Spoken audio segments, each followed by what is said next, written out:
When last time you guys were here, you guys have made your way into the spire of Erialarthus.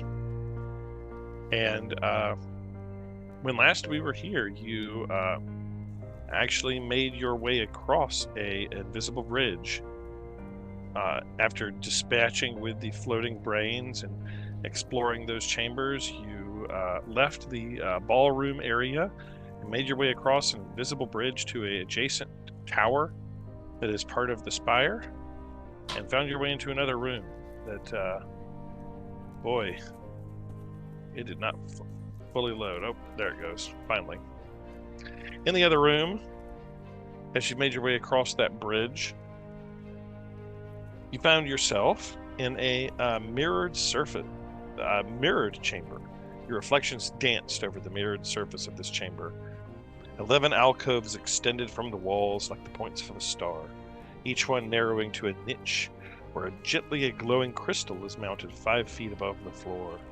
The air seems to hum with pent-up power. Suddenly, the crystals, they brighten. As rays of energy burst forth, one by one, and they converge in the center of the room. As more rays intersect, a translucent figure comes into view where the light converges. He's a bald man wearing a long purple gown. His face breaks into a smile as he sees you, and he says, "Welcome, friends. I am Everlast. How may I serve you?" And that's where I'll bring you. Now, in this chamber of the spire of Erialarthus. Boy, that changes the whole way I've been saying it this whole time. He says this in common, which strikes you as a little strange because he's not speaking the Netherese language, Loros. And he appears sort of semi-translucent. And he breaks into a smile and welcomes you. And yeah,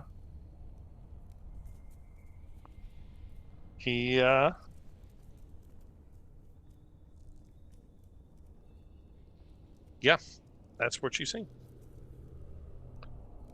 So are you guys, as the scene changed, are you there? I guess you're there. You see this man, balding man, crystal light shining on him. He's basically Ziggy from Quantum Leap. Yeah, you're muted, Kenny, but I read your lips. Ziggy from Quantum Leap. Yeah, he's a translucent guy, and his name is Everlast. And yeah.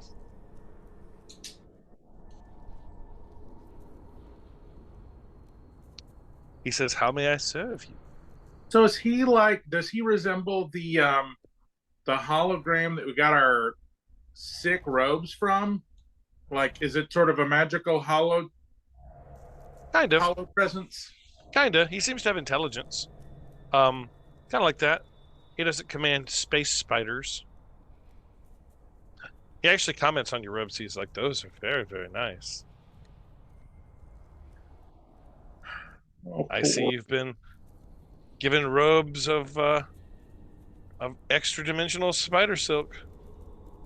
Yes, we have. And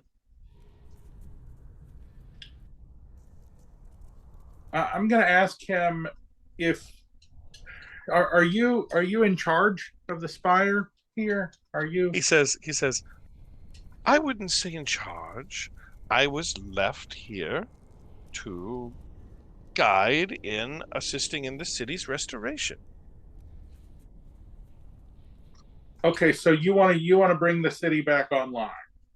That is my prime directive. So it's been like a long time. Why hasn't that happened yet? Like, why is that not already done? Many powerful minds have tried. None has been successful. Many of the mages and archmages of Iriolarthus. They've long since succumbed to their magical powers. They've become others. Okay, but what about the man himself? Iriolarthus? Yeah, the big guy. This is his tower. He's, He I remains. imagine, like, why couldn't he fix it just He remains. A fragment of his shattered self. Alas, sad that he has become. He was unable to repair it. Though he did try. I want to also remind you a few things that happened last time that you may have forgotten since it's been a minute. Um, Veneranda, the brain in the suit of armor, told you to go get Iriolarthus's staff and bring it to her, and huh? she was going to use it to use an obelisk to try to turn back time to restore the city to its glory.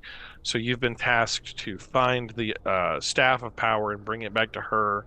If you were going to do that, you also are here seeking some sort of power called a mythalar that you learned was sort of like Macradius's summer star that was able to control the Mhm. weather. And you know that the mythalar is what was the actual device that allowed the city to fly itself. So you know those, you remember those two things. Um, and Right. I And just wanted to restore that information into the top of your minds. and there's like a central power plant. That's the Mythalar, right? Are you asking Everlast? Well, yeah, yeah, may as well. He says, the magical secrets of Ythryn are not to be disclosed with outsiders, but I'm afraid I can't reveal any more information in that regard. Yeah, I'm afraid we can't help you get the city back online. I don't see anybody else around here, so I would part with information in service of your prime directive. If I Uh, were roll a persuasion. robot that wanted to accomplish a goal. You're trying to persuade the AI, basically. Yeah. Can I smack him on the back and cast guidance? Yeah. No. I'll take that D4.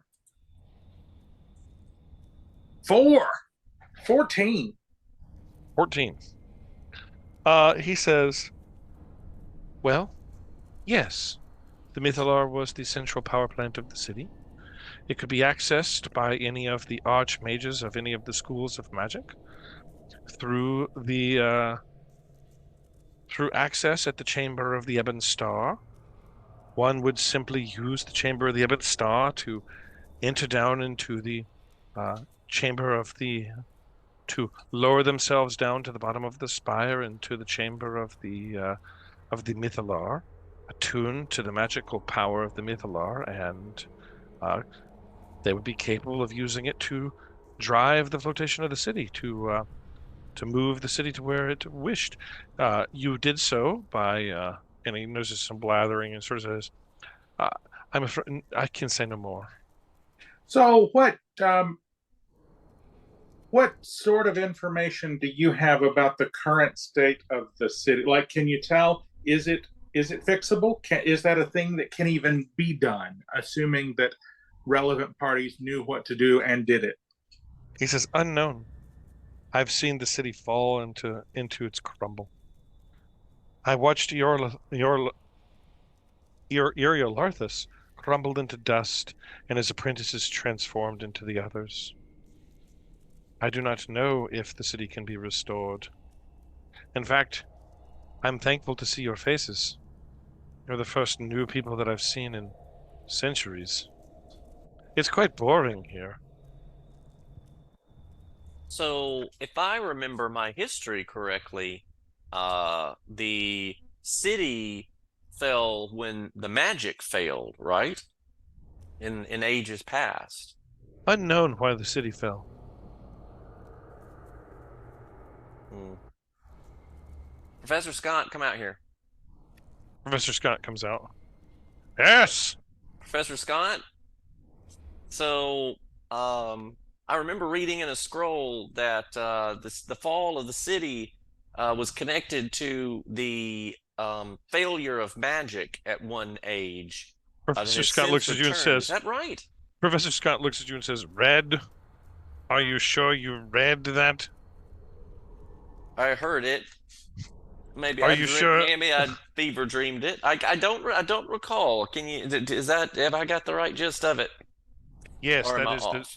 that is the gist. Okay. So then my good friend Leonard, I think that the circumstances that caused the city to crash are over. And I'll bet if we just give this machinery a good old oiling and a kick, this thing will fly up and we can bring the goddess blasters to bear and win the day. That is Oh, what that I think. sounds Everlast looks at you. really nice. Everlast looks at you and says, "What are you talking about, goddess blasters?" The weapons, the weapons of the city that we're going to use to fight off the Ice Queen, because the city's Netheril has no weapons. the It had arcane cannons. no. It had no need for weapons. The greatest mages of its time dwelled within the city. None would dare challenge it. How did it decimate people and rule with an iron fist then? It didn't. It ruled above the low Netherese.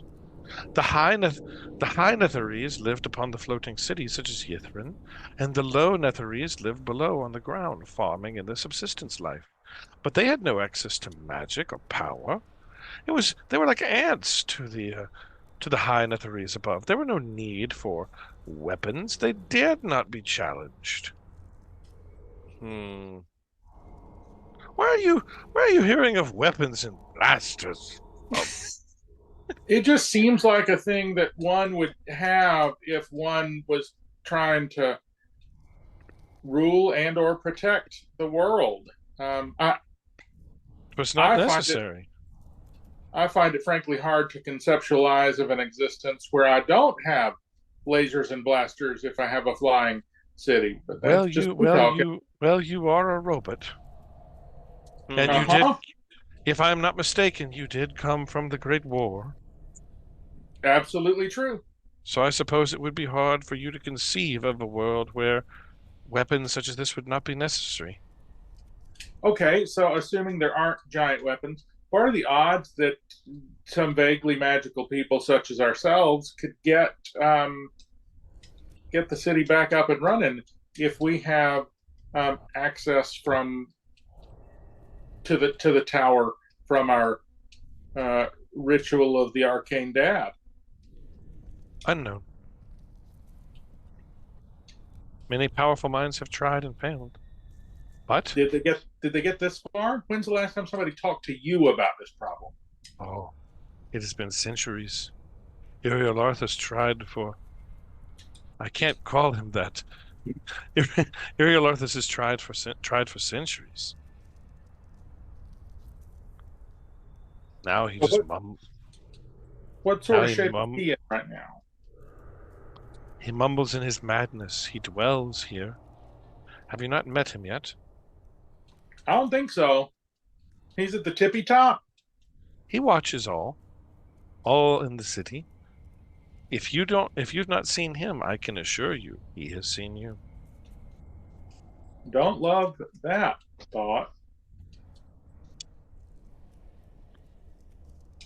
He may dwell in his study, yes, perhaps.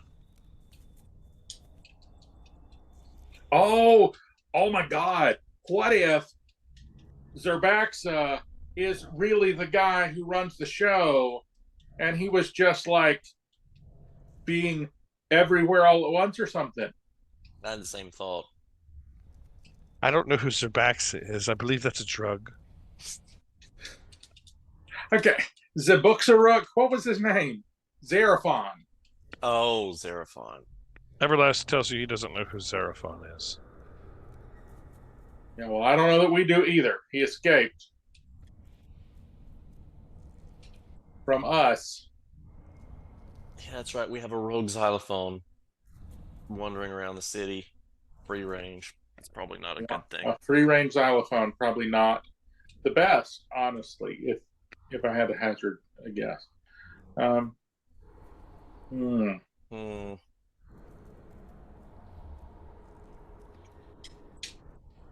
All right, so I'm going to ask this guy what, assuming we wanted to move forward, what would be our path forward? What would be the next logical step for us here to get to the study of the guy, Eorlithus, Eriorlithus, Eriolithus?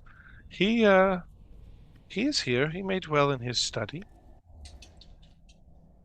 which is where from here? In the top of the spire, of course. Up. And he looks up. So what is this room? I see it's got an interesting pattern to it. What is the purpose of this room? It's the Chamber of Sorcery.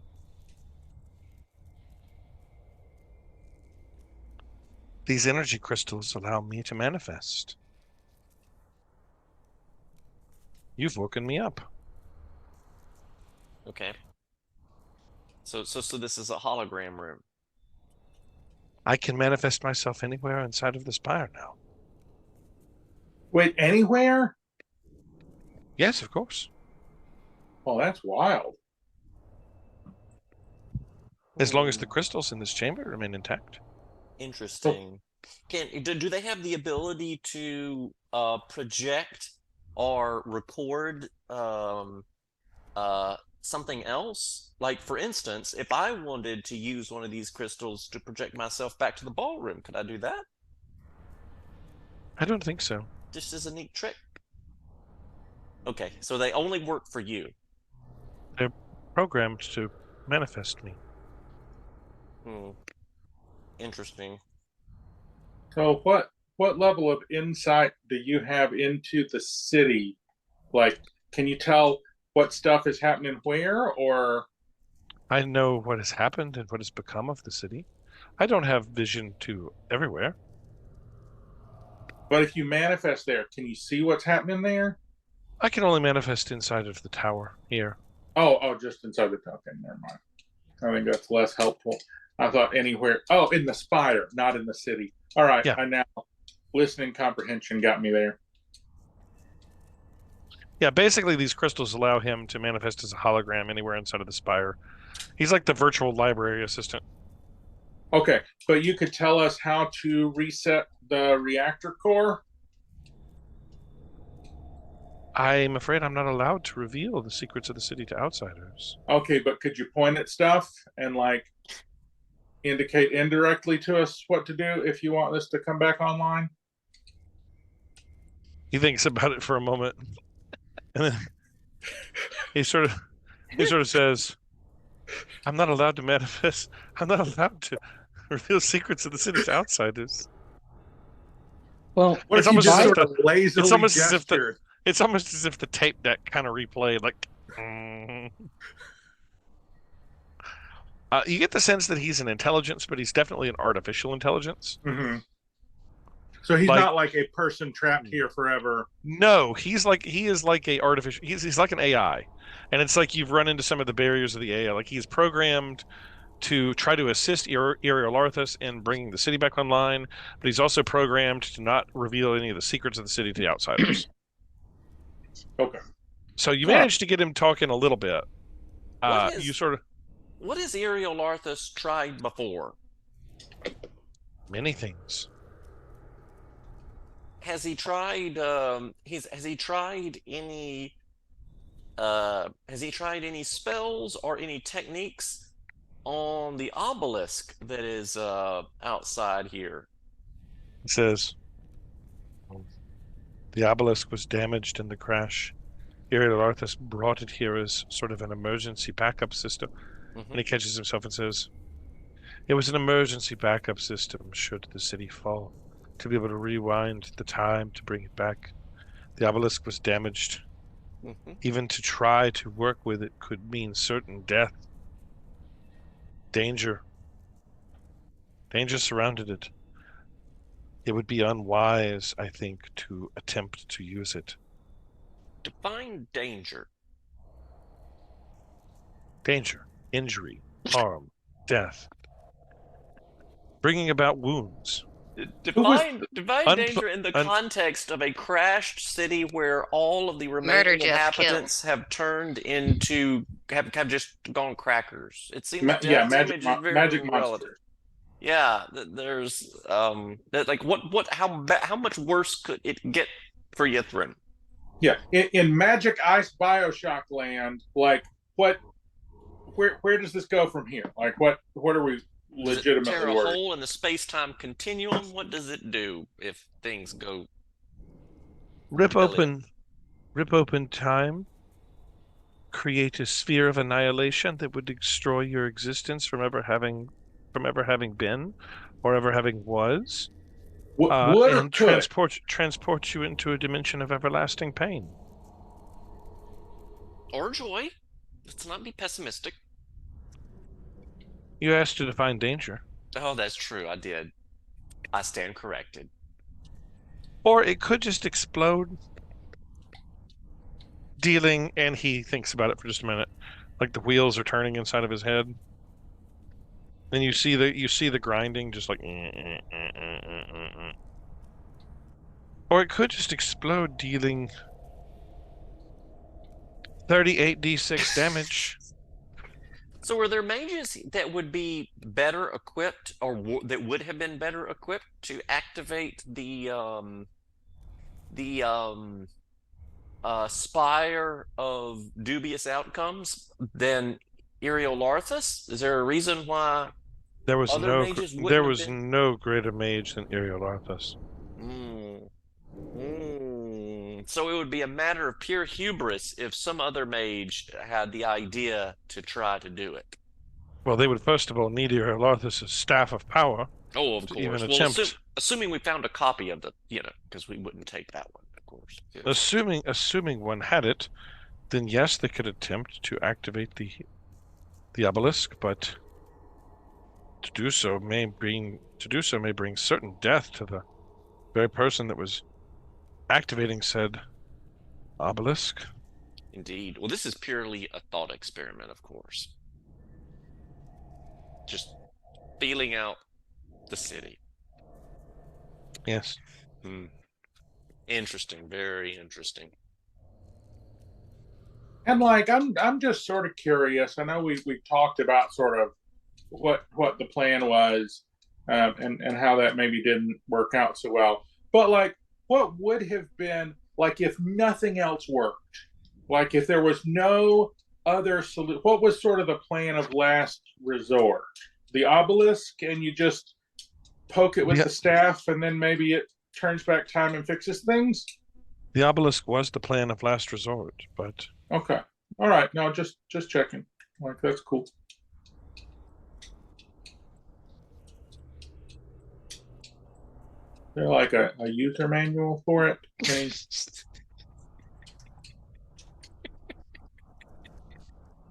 Any tips, tricks? If someone would have used it, is there information that they perhaps should have known?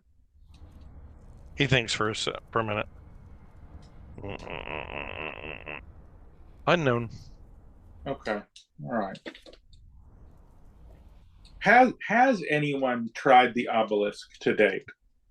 No. Okay.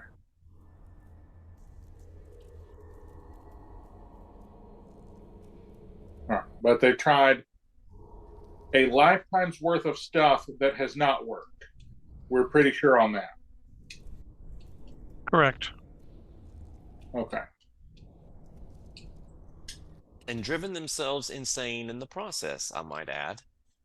Well, they've tried to restore the city, but have thus far failed.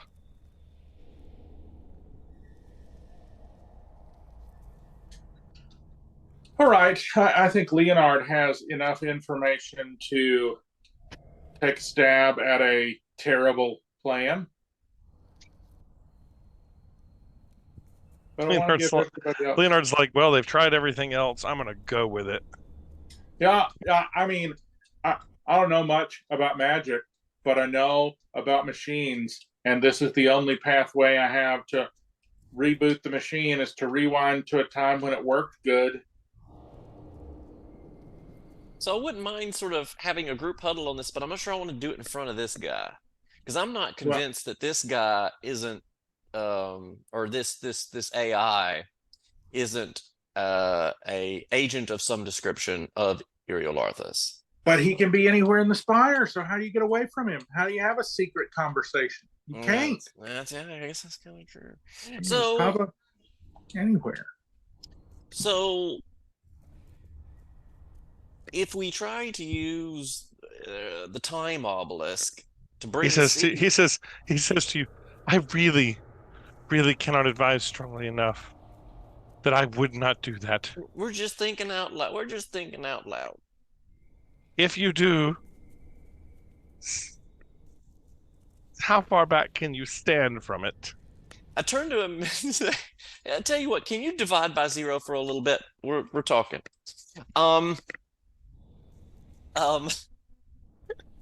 So to what end, if we activate the time obelisk and it works and we bring the city online and it zooms up into the air, it sounds like there are in fact no goddess blasters.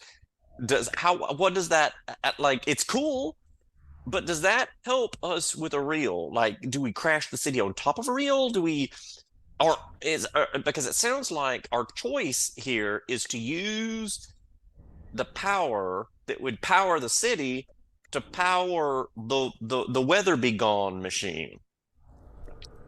And I bet there's not going to be enough power to power the Doom City and the power begone machine, or the weather begone machine. So Everlast sort of pipes his head. His head sort of pops and appears next to you and says, "That's actually how it worked. It's really quite fascinating." Oh, Leonard's interest is piqued. He says the mythalar of the Netherese cities allowed it to fly by manipulating the weather itself. It was capable of controlling weather. That's what allowed the city to fly. Oh. One had to attune to it and control it. Only the greatest of mages was capable of doing so. Yes, but surely not over a whole continent. Oh yes, certainly. Oh. So what would it take to trigger the mythalar to generate, I don't know, never-ending winter? Never-ending winter. Yeah, just for example. Some sort of horrible spell cast upon it.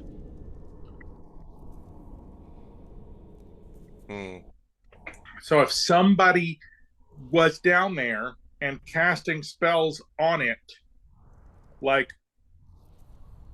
a divine being that perhaps was not bound by the need to complete the rite of the arcane octad to get there, they could use that to cause some trouble. Yes, of course. But you would know if there had been a security breach, would you not? Of course. Has there been a security breach? I don't know. You just said you know. You're silly AI. You said you know if there had been a security breach. I would think so. Has there been a security breach? Unknown. Oh, Lord, have mercy. Well, the alarms would have gone off, right? Surely, to goodness. Right. Surely there's a way to know. Maybe. Okay. Well, we're just going to need to go down and see to make sure it's safe.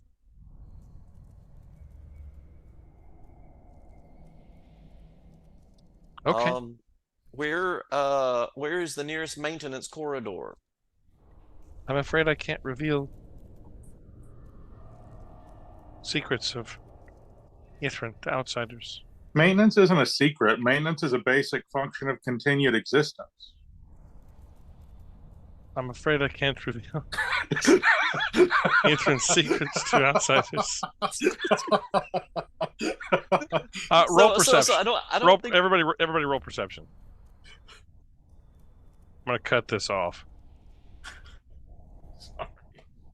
No, it's good. Like, I feel like we keep pushing here. We're going to get our data Borg sleep command somewhere in here. 22 perception. I got a 24. Wow. Oh, Okay. Nice.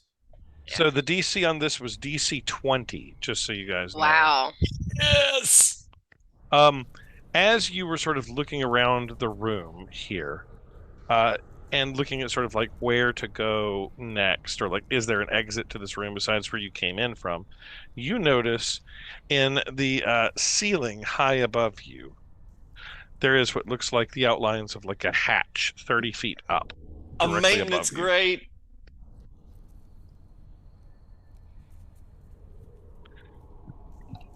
That's what you notice.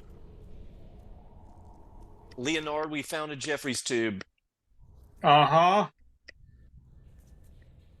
Let's go to engineering. Uh-huh.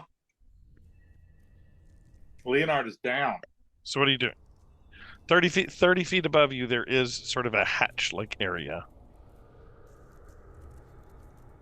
Let's check it out. Mounted on the ceiling 30 feet above the floor, can be spotted only with a successful DC 20 perception check. So since it's 30 feet up, Harkus, you can fly, right? Yes, I can. We have the rope too, don't we? We got the rope too. The rope of climbing. I'm pretty sure that there's a pelt on the other side of that grate, Harkus. You wanna? He doesn't What do love you pelts think? anymore. Where have you Oh, been? that's He gave that true. up. I've already Oh. got my wings out. All right, Harkus, you fly up to it. There is the outline of what looks like a hatch. It is smooth. There are no obvious handles there. You think you could wriggle your fingers into the sides of the cracks if you needed to, but you don't see anything there. You're sort of flying around in the top of the ceiling. No obvious handles, no obvious locks, just sort of the outline of what looks like what would be a door. Okay, I'm going to try to open whatever this door-looking thing is. How so? I'm like a 9-foot half Yeah. orc. I'm Yeah. just gonna punch it.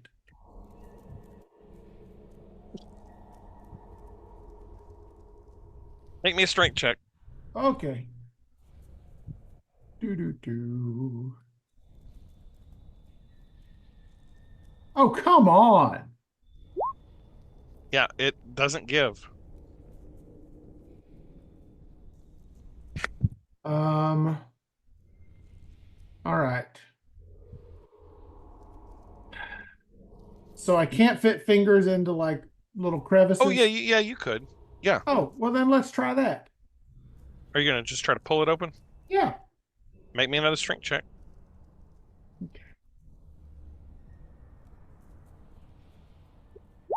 That'll do, Donkey. Yes. Yeah, that'll do it. DC 20 strength check. You rip the door off. There is clearly a room above you. This hatch opens into it, falls down onto the floor, and Everlast sort of goes, "Oh my!" I love this because this is what this says: knocking on the hatch causes it to swing open. Alternatively, your party could rip the thing open with a DC 20 strength check. How did I know that my party would choose the rip it open option? He's a Yep. big dumb ox, people. He's a big dumb ox. You rip it open, and there's a door there. It's dark on the inside, or what you Okay. doing? I'm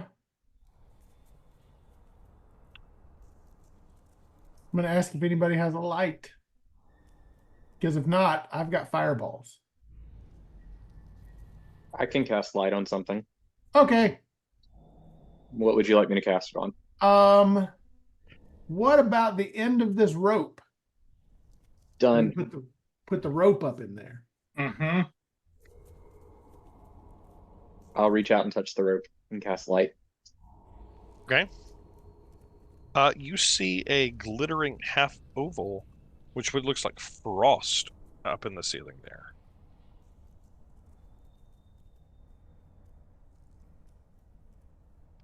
There's a Like floor. a window? No, just imagine like you're looking up into this. Harkus is looking up into the ceiling, and this is what Harkus sees. is like, imagine like a ceiling that's almost oval shaped, covered in frost, that is reflecting light back down. There's clearly some sort of floor there. Are you going up into it, Harkus? Yeah. Can I get up in there? Yeah, you're flying. You can easily get up in there. Okay. Harkus, you get up in there and you step out, and I'll read you what you see. You ascend into an oval hall, glittering with frost. Carvings decorate the walls, and long icicles hang from the ceiling. A 10-foot radius dome of translucent ice encloses the area around the shaft from which you emerge. At the far end of the hall, two blade-shaped patches of darkness hover in the air to either side of a double door. A glowing green crystal, roughly the size of a human fist, is set into the archway above the door.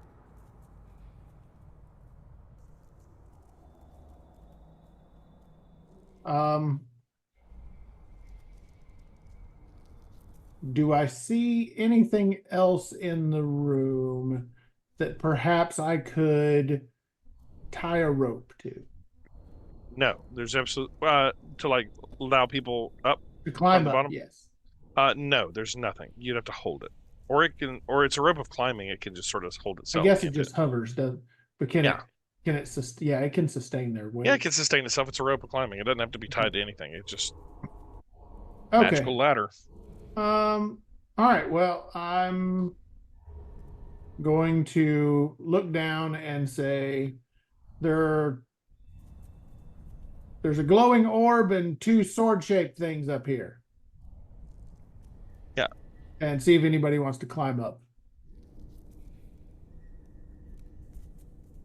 I'll go. That sounds like fun. All right, you I'll go. climb up. Everybody climbing up. Yes. I'm moving you over. You're all in this little bubble here. You find the bubble very impenetrable.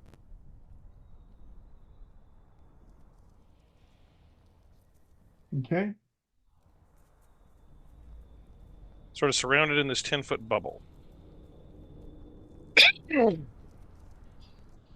Okay.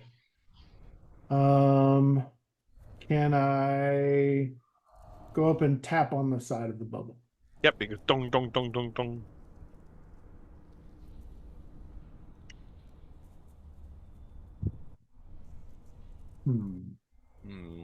And again, a glowing crystal, roughly the size of a human fist, is set into the archway above the door that the two blade-shaped patches of darkness are sort of hovering at. But we can't get to any of that because of the There's a bubble around you. bubble, the aforementioned bubble. Mm-hmm. I walk into the bubble. What happens? It hurts your nose. Okay. So Nothing happens. It just repels you backwards. Okay. oh well, whoa. Did he literally was he blown off of it?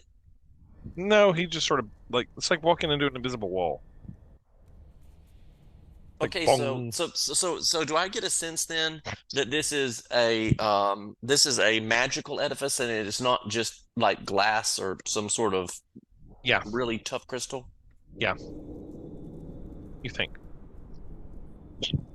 Okay, then I walk up to it and I say, you shall hinder the will of Sylvanus no more. We're going to start whittling away our spell slots.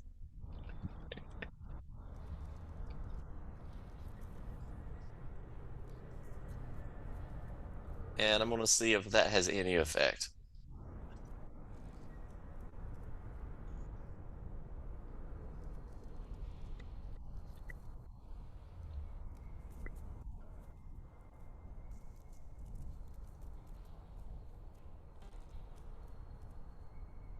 Sorry, I was muted. I was going to said- say, I think I dispelled the DM. Yeah, you dispelled. You dispelled the DM, but here's the bad news. That didn't do anything to it. What? I know. Roll me an Arcana check. Okay. Wizards. Is there a wizard here? No. You sort of wizardly people can roll Arcana, see if you know anything like this. Since you're not a wizard, it's going to have to be good Arcana. Yeah. Not merely so. Anybody that's got spell casting, so Harkus, you can do as well. Ooh. Yeah, but Harkus Who's is a got that wizard. guidance? Who's got that guidance? I got a 20. All right, Leonard. With a 20, you've heard of such things. You've heard of a spell called Wall of Force that nothing can pass through, is immune to all damage, can't be dispelled by dispel magic at all. Extends into the ethereal plane so that nothing ethereal could pass through it. But with a 20, Leonard, you also know that something would have to sustain that spell. Uh-huh.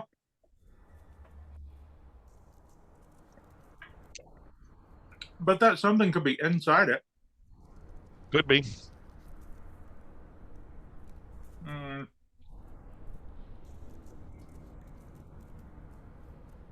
bet it's that green orb over the door conveniently on the other side of the force field.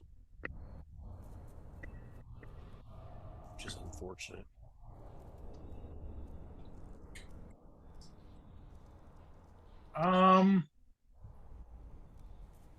No, that won't do it.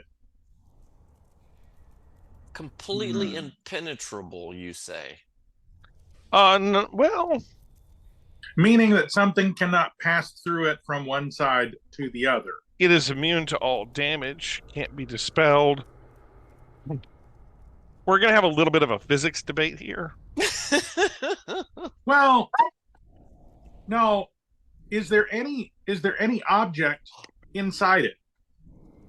Try rubbing No. it like a genie bottle or something. I have an idea. What's your idea? I have an idea. Let me get this pulled up. I got an idea too. Let's see what Cadillac's got. All right. How big is it? How big is what? The orb or the glass magic shield force field thing. How big is it? 10 feet. 10 10 feet. foot radius. Can I tell if there is space? Like, does it go all the way to the ceiling? It's a 10-foot radius sphere. You're in half of it. So it's like 10 feet high. How tall is the room? It doesn't go to the ceiling. There's space above it. Okay. 10-foot radius. It's not that big, so it can't No. be that heavy. So I reach out my hand and I say, you will. Oh,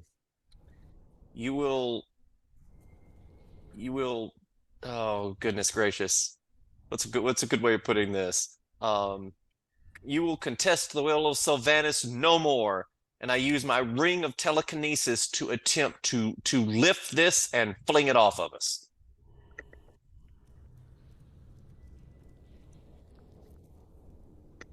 And allegedly, it can lift 1,000 pounds.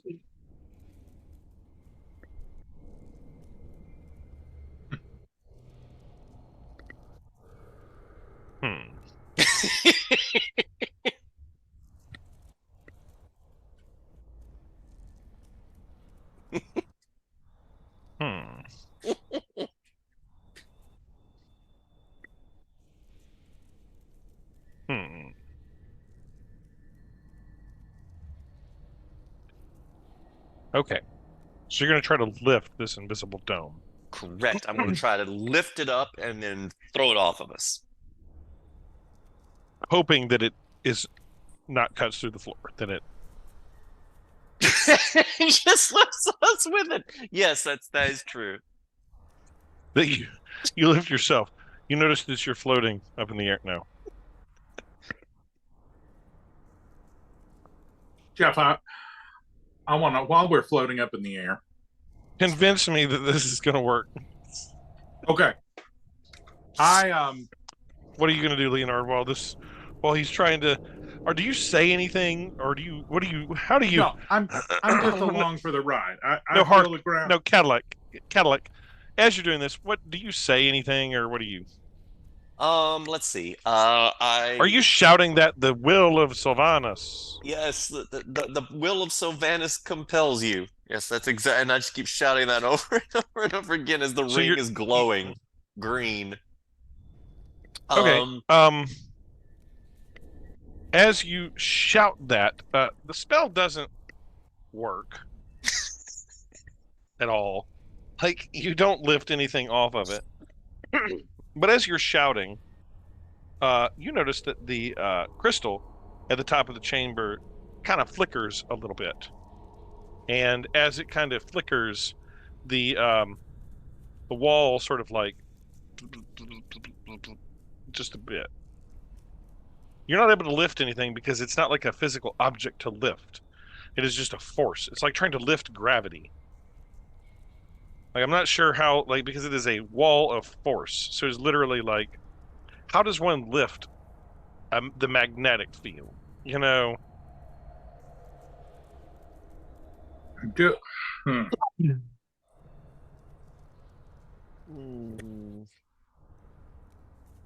but we are draining its batteries somehow. I mean, you Do I- notice. Do I see? I'm going to look around for a source, something that might be providing it energy. The only thing you see is that green crystal. Okay, I am going to, and I can see that green crystal with my eyes. Yep. Oh, which means, according to the laws of physics, light is transmitting from the green crystal to my eyes. Yes. All right, I'm gonna shoot my laser pistol at it. because light is passing through. Because you can see. It's just a light weapon. Yep. This tracks. I can't make this not. I can't make this not track.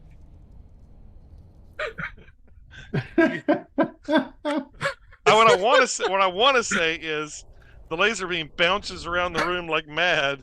You're very angry at physics. No, this tracks. Roll me an attack roll. Let's see if you hit that crystal. All right, that's gonna be a 13. Oh, they'll do. Roll me damage. All right. 12 radiant.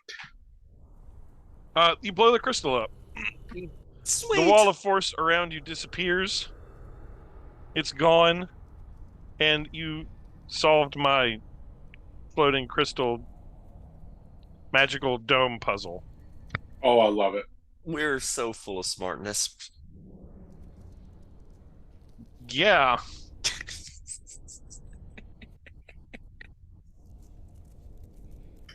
Okay, so what do we make of the was it spears on either side of the door? There are these two dark areas, blade-shaped patches of darkness that are hovering in the air to either side of a double door.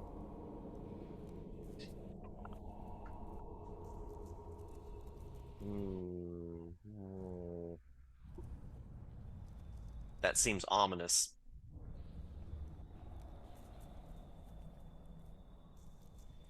I would think so too.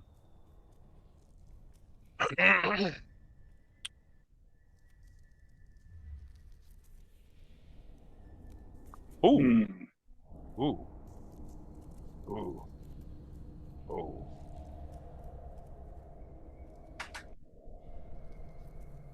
Ow. Okay.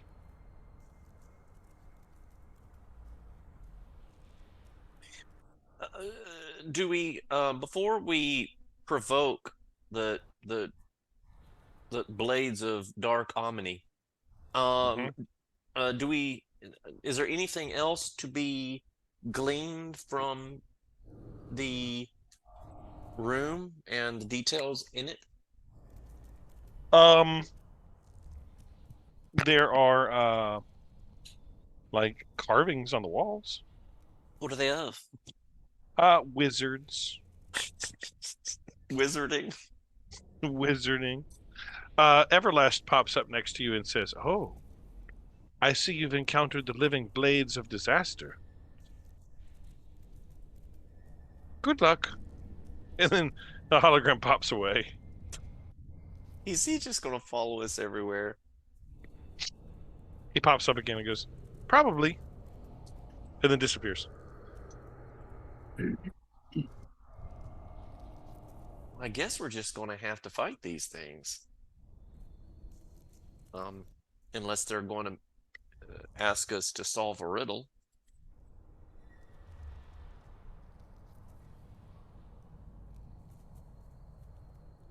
Yeah.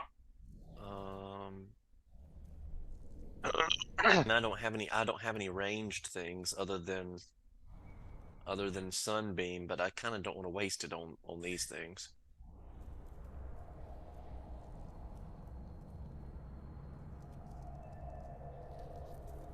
Are you moving towards the door?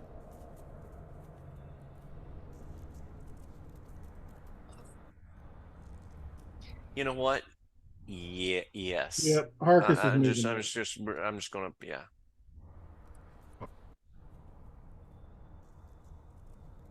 Okay. As you approach the door, the two blades sort of wheel around. Look at you. Meet your maker. And say that. And you're right up on them, Cadillac. Where's everybody else?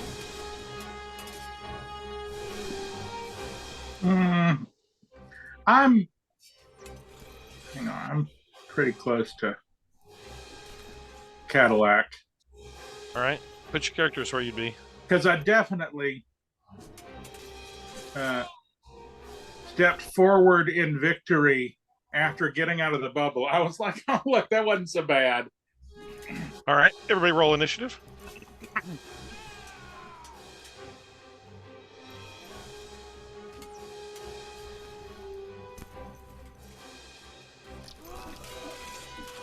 I got a 7. Got 15. I got you.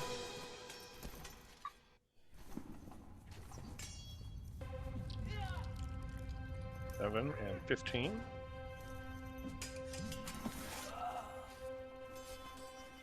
Let's see who goes first.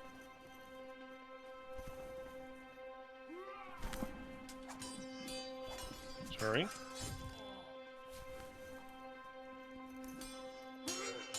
All right. First up is the blade. And Cadillac, I think this is the one that hissed at you about meeting your maker. As you stepped up on it, and it attacks you with a terrible force. Oh my god. It crits, Cadillac. Oh no, boo. Oh no, Cadillac. How many HP do you have? All of them. Cadillac, this is what 14. This is what the text of it says. Hit deals 4d12 force damage unless the living spell rolled an 18 or higher on the d20, in which case the attack is a critical hit, and this deals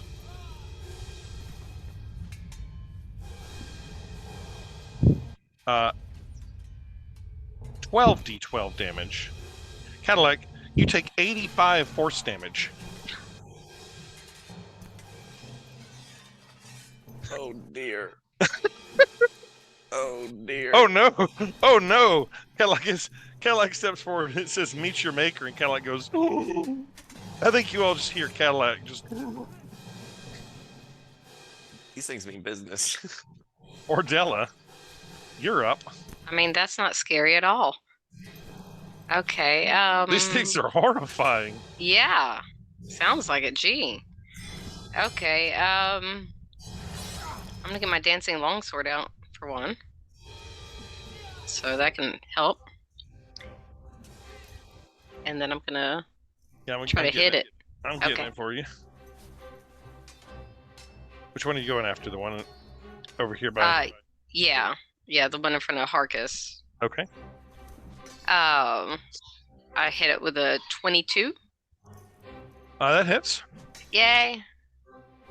I gotta do it from here. For 9. And this is a magical sword, so it does take that. Sweet.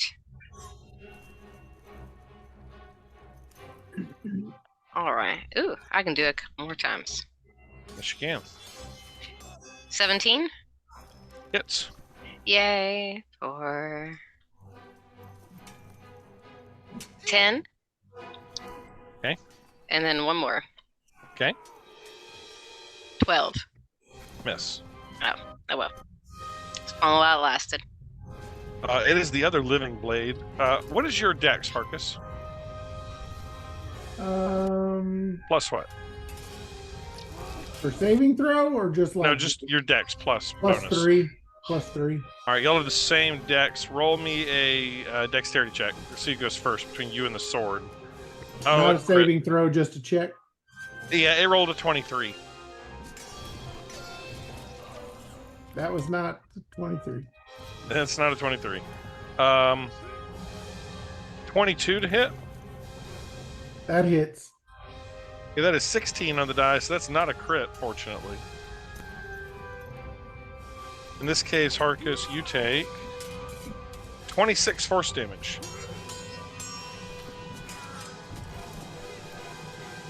And you're up. All right.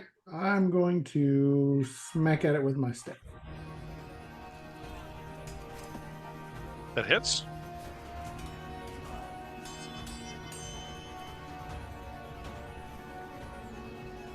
Okay. Plus 9. Okay. And then I'll swing at it again. Okay. Okay. And then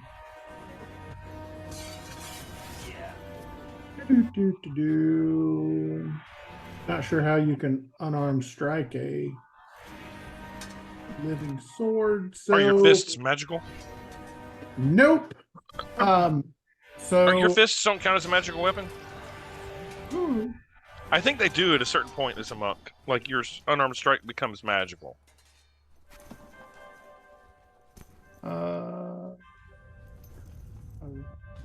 At a I certain don't know. level. I must not be there yet.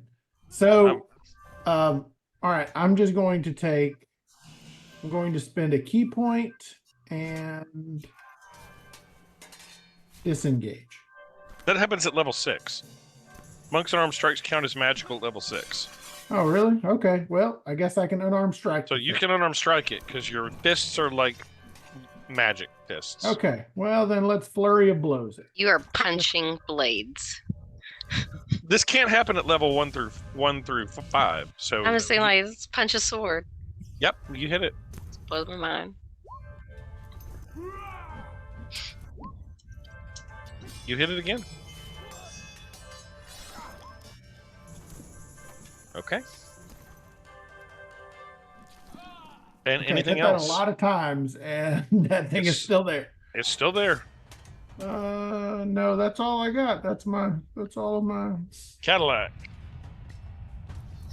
Do I get a sense that this blade is an aberration?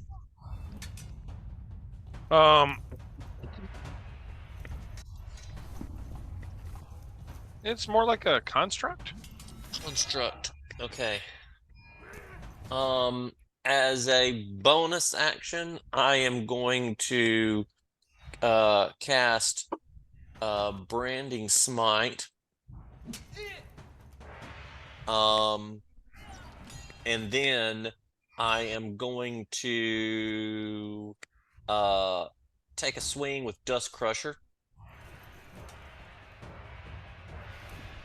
Okay. That hits.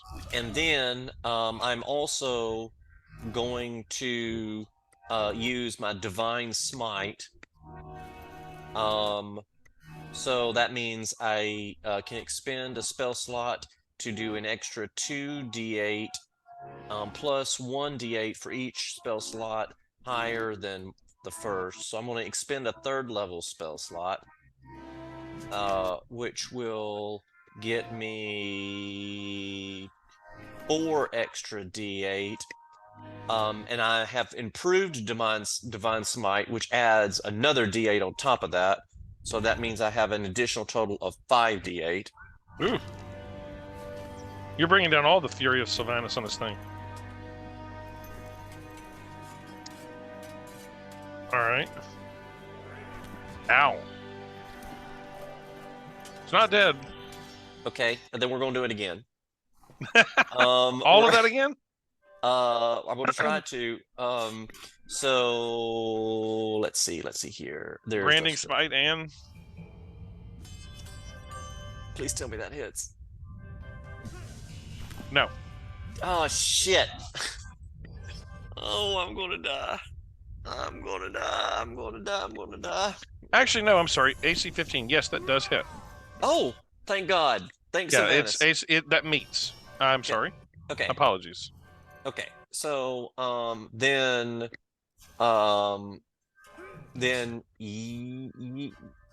yes, I'm going to do a 2nd level.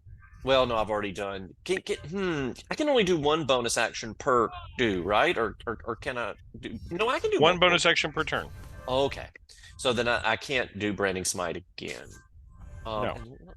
Last time you hit a creature with a weapon. Next time, okay.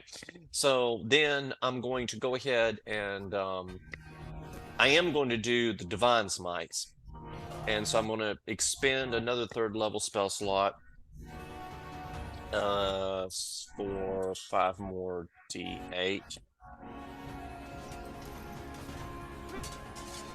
and that stacks on top of the damage from Dust Crusher.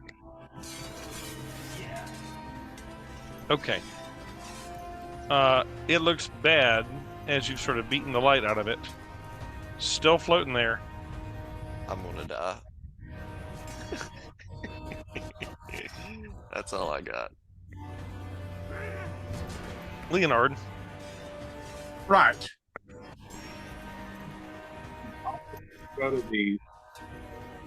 See what I got.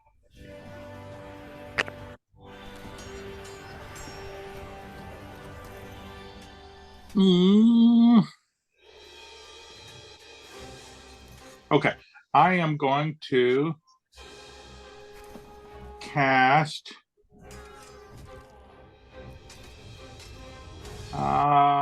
Firebolt at the one that has been attacked and critically fail. Oh no.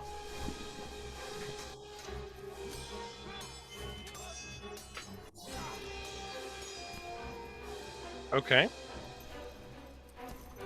That's all I got. That's it?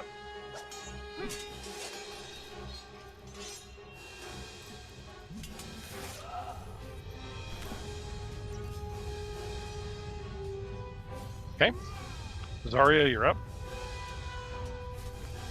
Hearing Cadillac say, I'm gonna die, I'm gonna die. I think I will respond and say, you will meet your maker one day, but not today, as I use a 6th level spell slot to cast the spell Heal. Ooh. You regain 70 hit points. Wow. Wow. And I back up.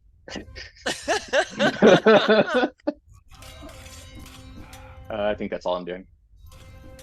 Wow. Thank you.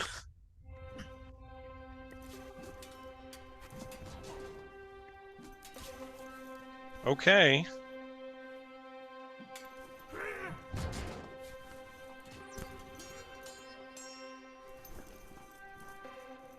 Let's see here. It is the Living Blade's turn. It's up next. It attacks you, Cadillac. Oh, Cadillac.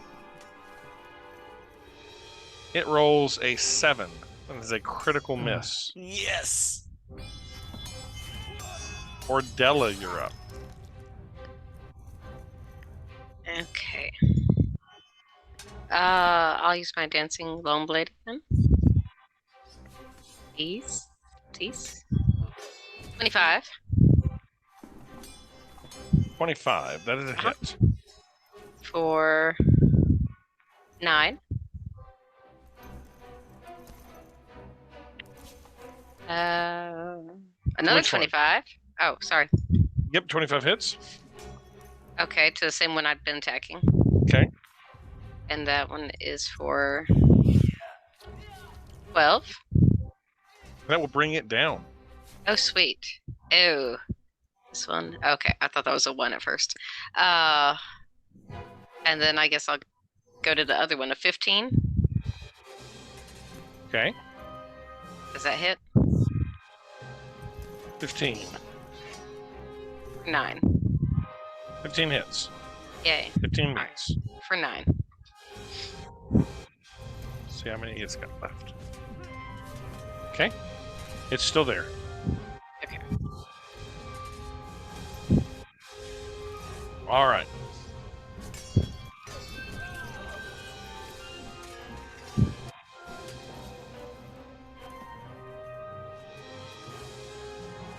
Up next is Harkus.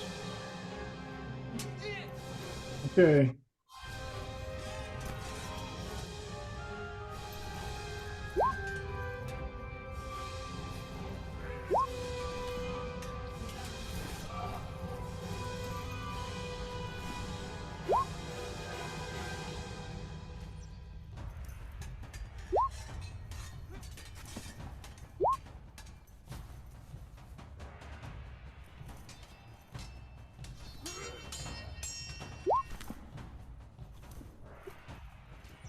That is a hit on the first one, a hit on the second one, flurry of blows, a hit on the third one. All right, Harkus. Describe to me how on your punches you destroy the last sword. Just shatters. Just too much. Just gives up. Fists are moving too fast. It's like like Barry Gordy's The Last Dragon in the 80s, where he is punching so quickly that his fists just turn into balls of light and the sword explodes. It just blows up, just completely explodes. And yeah, that's where you find yourselves. All right, I'm going through the door. Okay. Let me affect the light here. You open the door, and there is a chamber before you. You step right through, and I need you to make me a saving throw, please. Hang on. Of any kind? Because No. if so, I'm going with strength. No. I'll tell you the type. It's going to be a Constitution save, please.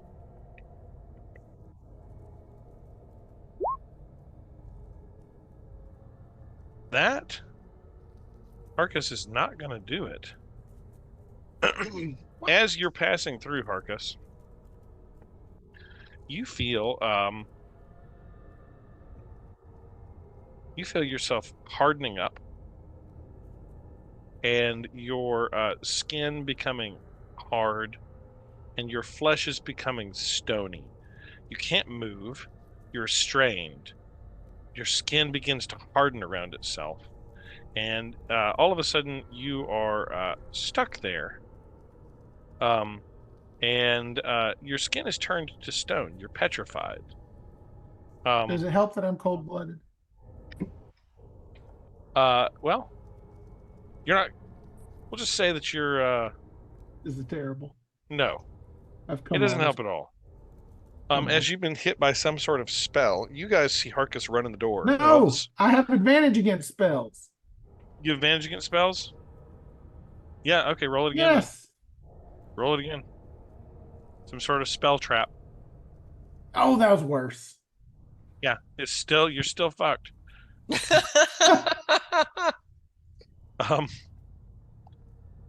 The target's body, I assume, is made of flesh. On a failed save, you're restrained, and then your flesh begins to harden. A creature affected by this, yeah, okay.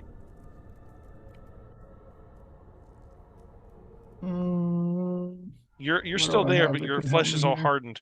You all see Harkus run in through the door and just sort of like, "Er." What do the rest of you guys do?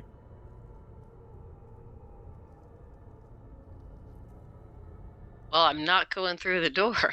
Yeah, that's what I'm trying to. What is this? Is this like cold?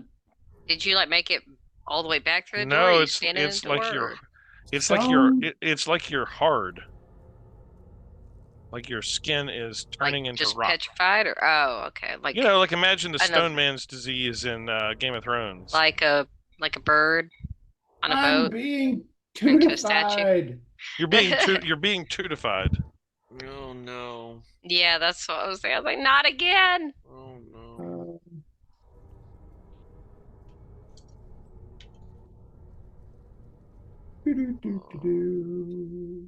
Well, I'm not sure that I've got anything to help me. What's everybody else doing? With my last dying breath, can I cast my fireball necklace? You're not dying yet. Can I I have Can a I potion of use- healing. the rope of climbing to attach to Harkus and pull him out? Sure. You pull Yeah. Harkus. Okay. I'm just gonna say you do it. Okay, that's fine by me. You pull him out. There he is. Harkus, make me a Constitution saving throw, please. Okay. You can take advantage. You're good. Harkus, you feel a little bit better-ish, but you're still. You notice that Harkus can't move. He can't speak.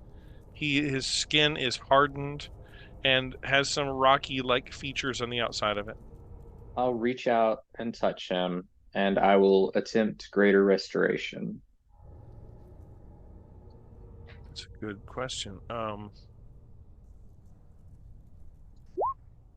Myself back out here. I'm gonna say greater restoration. Yes, this undoes this. He's petrified. Imbuing a creature you touch with positive energy.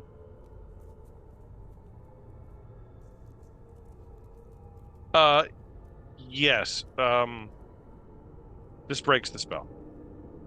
Yay. I'm just gonna say this breaks it. I'm gonna go, Harkus takes a "Son of gasp for air, son and of a bitch, don't go in there. you can Yeah. move again. You can move again. Did you step on something? What? Did you No, see I just anything? walked through Yeah, the door. What'd you do? Mm. This was your fault. He opened the door and ran through it. So we walk. Can I knock on the door this time? The doors are open. You can see into this room. Do you see anything? You see a chamber in there with further Oh, my doors. light flashed before my eyes. Hmm. Oh,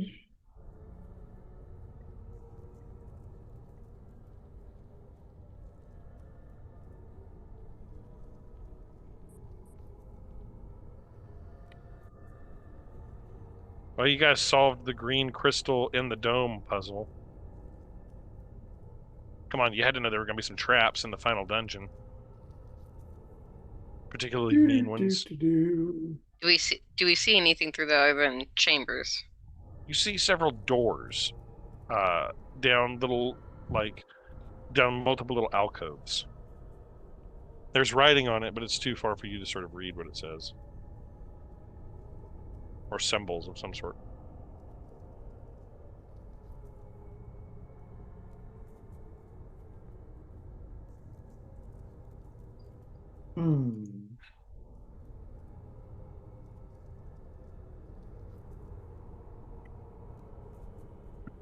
Wait a minute.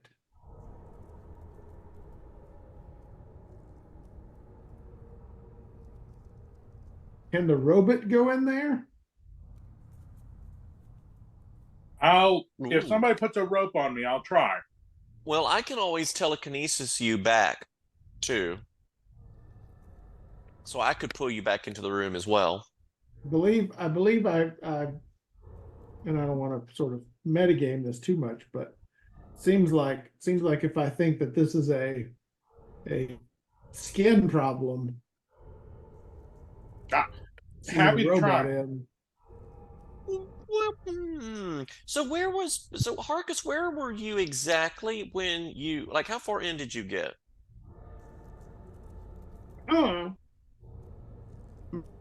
Right to this. I don't know that it much mattered. Well, do you think? Well, it depends. If you stepped on something that caused it, then I don't think I heard. Did I hear any clicks or anything as I walked through?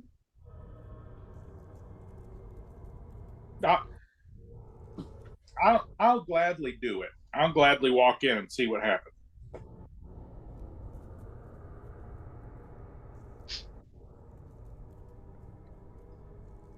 I think it's worth a try. And maybe Leonard will notice something. Yeah, I'm happy to try. I feel like I just kind of barreled in there. Okay.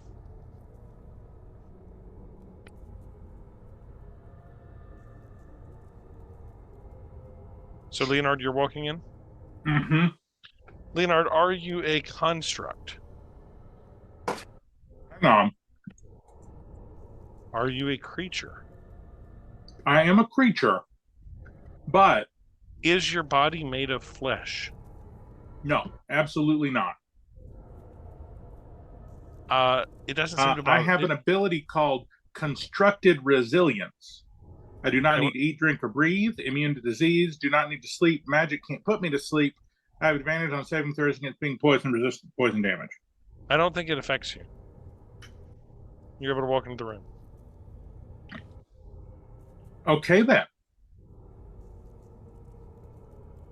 I'll Because you don't have flesh.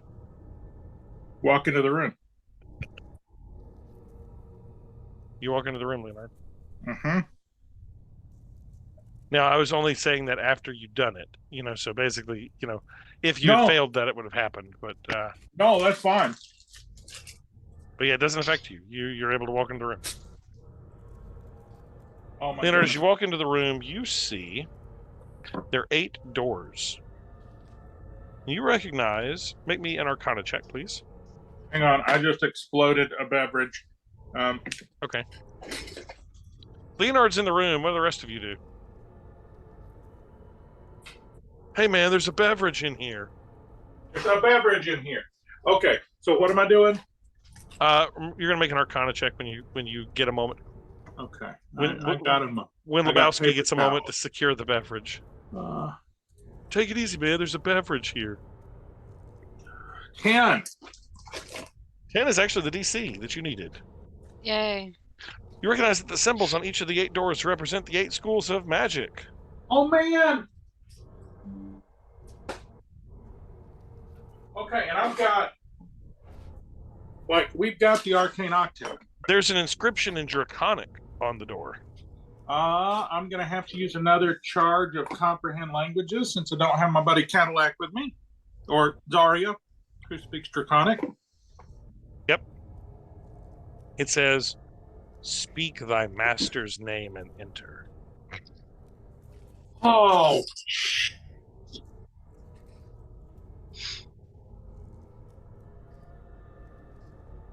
I don't remember anybody's name. Does anybody remember anybody's name? Elorifus. Elorlithus. Elorlithus.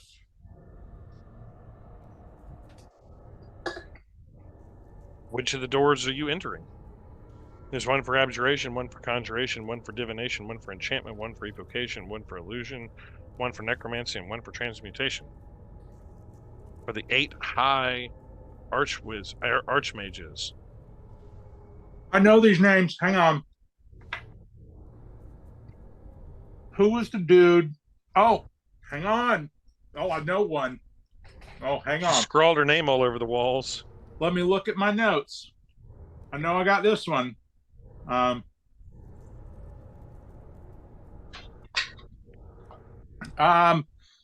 Transmutation. I'm going to go to, Mm-hmm. and I'm going to say Metalara. Yes, it was. It was Metalartra. Metalartra. You open the door, and darkness fills the tunnel to the south. It is just incredibly dark. As you speak that name, it clears, and you, Leonard, are able to pass through the door of transmutation, which is the furthest to the right. Over here. Okay.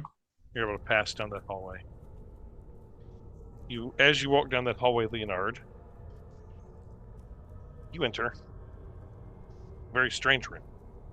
There's a vortex of glowing stars hanging in the air inside of this chamber, slowly rotating on its axis. As the constellations move, they cast radiant starlight across the walls. There are 8 high-backed chairs, each bearing a different arcane symbol, facing this starry miasma. Uriel Arthas's apprentices, the wizards of the Ebon Star, governed Yithrin from this hall. 8 magically darkened corridors connect to this area.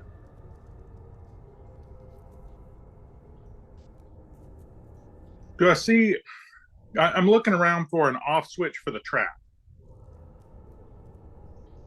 You don't see anything like that.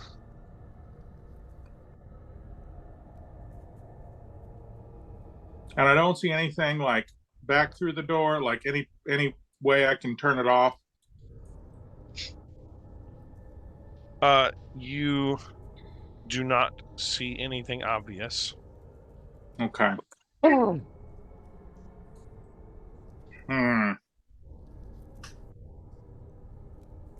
I'm going to explain the situation to everybody that I can get in there because apparently it doesn't count robots as people. Yeah.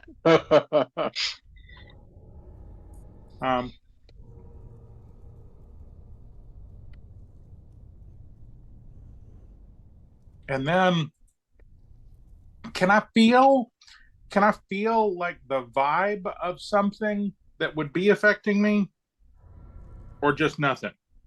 What do you mean, the vibe of something that would be affecting Like you? In this room with the starry field? In the first, like in this room where Harkus got frozen, do I feel like a tingle, or do I feel anything, or is it just nothing? Nope. Some sort of magical trap.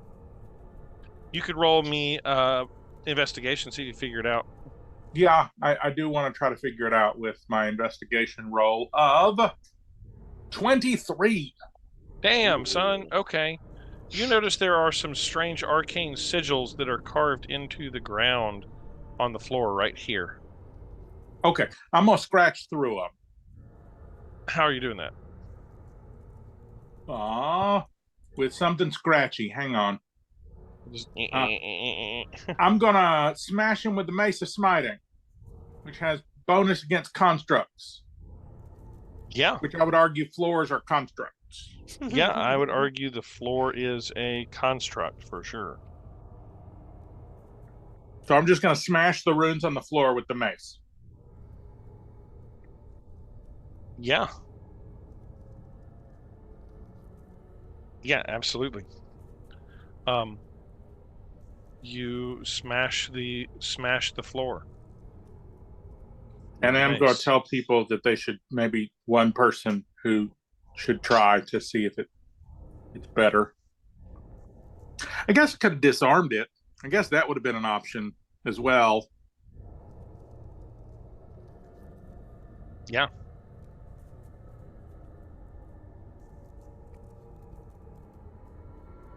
think I'll just look around at the others and say, well, I would go, but if it happens again, I could heal one of you. Still. So perhaps I should wait. I wonder. go. Oh well, I'll let you go. I was like, I think you're already weak as it is. Okay, well, I'll go then. You pass through it without any event. All right. He disarmed the trap. Yay. I go up here next to him just in case. And does anybody else know the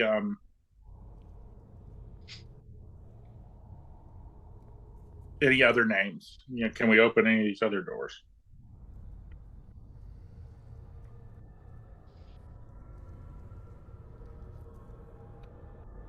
No, that's cool. That's fine. No, I guess you're the only one who knew anyone's name. No, I took like 6 notes this entire game, and that happened to be one of them. You are the MVP of this session. Yeah. Thank you, Leonard. I try. So I want to get everybody in to look at this void and see if anybody can figure anything out.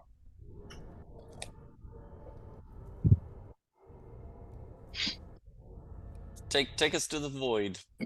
The void chamber. To the void. Whoa, we can only go through this door.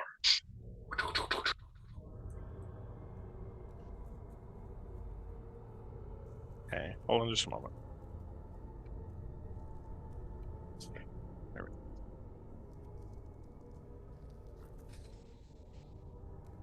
go. All right. You step into here, and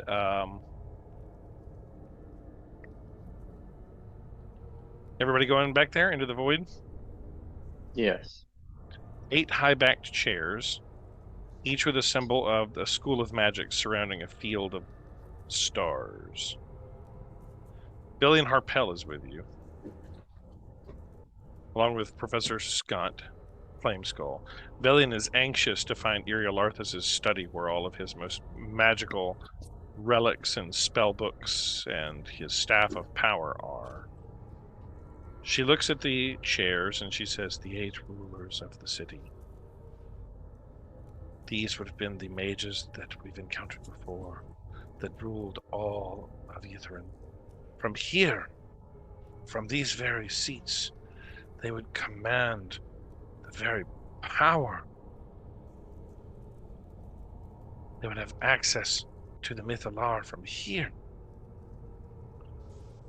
And Professor Scott adds in, they called themselves the Order of the Ebon Star. This would have been the cosmos as known to the Netherese at the time. Oh, but we're supposed to take the elevator down from the chamber of the Ebon Star to the heart of the Mythalar. Bellion sits in one of the chairs. She sits in the chair with the sigil marked Necromancy, her school of magic. And as that happens, a bright door appears in the center of the floating cloud of sky and space. You play with fire.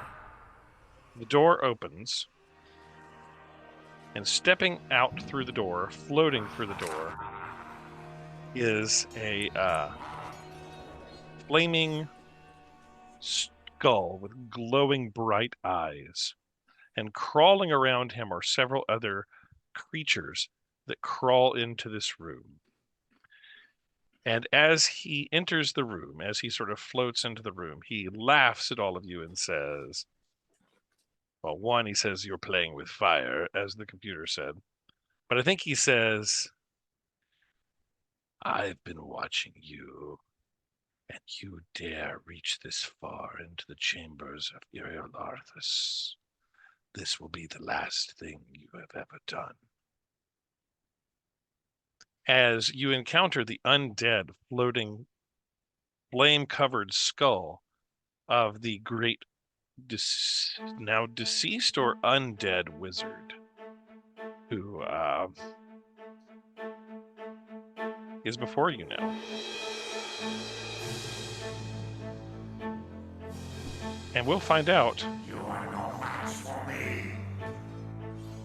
what happens next week. I can't wait to see how Leonard saves us from this I know. untimely demise. I hope you've all taken a long rest and have saved up all your spell slots. Oh Got no. Harry there for a second.